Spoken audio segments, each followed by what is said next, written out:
Articles और principles नहीं, ये हमारी संस्कृति का एक ग्रंथ है, हमारे लोकतंत्र की जननी है। A very good afternoon, esteemed judges and my fellow participants. I am Ashima Kubani and today I am going to speak on the topic 11 Sankalps adopted by our Prime Minister PM Shri Narendra Modi. आज बात articles और principles की नहीं, आज बात है हम 140 करोड़ देशवासियों के संकल्प की। Baba Saheb Ambedkar once said, Constitution is not just a mere legal document. ये एक हमारे जीवन का साथी है, साथी जैसे श्री कृष्ण अर्जुन के साथी थे। Let's dive deeper into the संकल्प। नागरिक हो या सरकार, सबको अपने कर्तव्य का पालन करना है।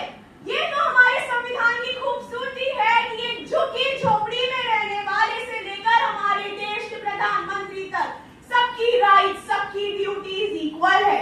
हमारे संविधान की नींव है वी द पीपल, सबका साथ, सबका विकास।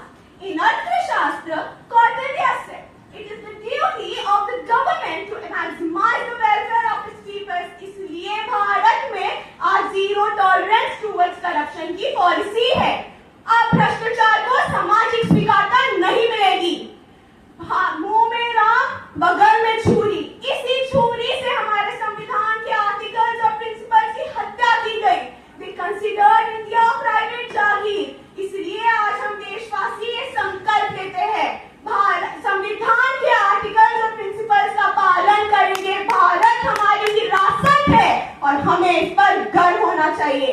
Today we celebrate 75 years of Constitution, but it is also important to know that in India, 25 years as well as 50 years are considered important, but out of 75 years, 55 years were ruled by only one family. This is a classic example of political nepotism. आज हम संकल्प लेते हैं कि राजनीति से परिवारवाद को मुक्त किया जाए।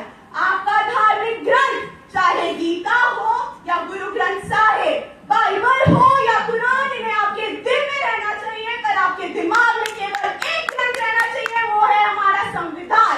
इसलिए आज हम संकल्प लेते हैं, आरक्षण जिसे मिला है उसे छीना ना जाए और धर्म के नाम पर आरक्षण बांटा ना जाए। आज संविधान का 75 ईयर कॉन्स्टिट्यूशन की एनिवर्सरी है।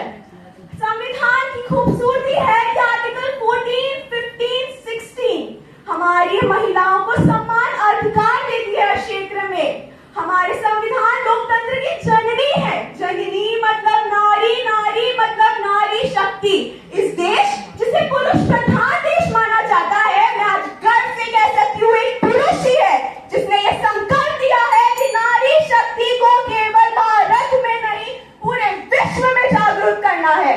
Now I would like to conclude by saying that ये केवल संकल्प नहीं, ये भारत में नई क्रांति का आह्वान है। Today we need to realize our responsibilities towards our country. The day we start working hard, the face of the nation will change.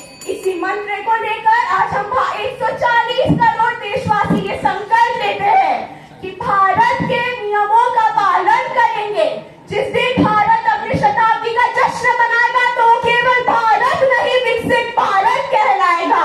आज संविधान हमारा साथी है और हम अर्जुन, हमारी सबकी एकता ही बाबा साहेब अम्बेडकर की सच्ची श्रद्धांजलि होगी। जय संविधान।